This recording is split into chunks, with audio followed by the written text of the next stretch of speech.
મહાભારતના યુદ્ધ દરમિયાન પોતાના પરાક્રમોથી અર્જુને કૌરવ સેનામાં હાહાકાર મચાવી દીધો હતો. પરિણામે ક્યાંક ને ક્યાંક તેનામાં અભિમાન આવી ગયું હતું. યુદ્ધ દરમિયાન દરરોજ યુદ્ધમાંથી પાછા ફરતી વખતે ભગવાન શ્રી કૃષ્ણ સૌપ્રથમ રથમાંથી ઉતરી સારથી ભાવે અર્જુનને ઉતારતા. પરંતુ યુદ્ધના અંતિમ દિવસે તેઓએ અર્જુનને પહેલાં રથમાંથી ઉતરી દૂર ચાલ્યા જવા કહ્યું. અર્જુને કચવાટ સાથે તેમ કર્યું. શ્રીકૃષ્ણ જેવા રથમાંથી નીચે ઉતર્યા કે તરત જ આખો રથ બળીને ભસ્મીભૂત થઈ ગયો હતો.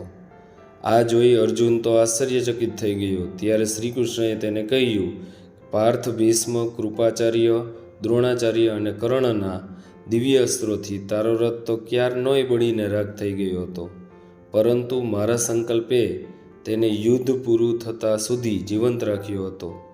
થોડી ક્ષણો પહેલાં પોતાની શ્રેષ્ઠતાના મદમાં રાચતો અર્જુન નતમસ્તક થઈ ગયો, શ્રીકૃષ્ણના ચરણોમાં પડી ગયો, પોતાના મિથ્યાભિમાન પર પસ્તાવો કરવા લાગ્યો.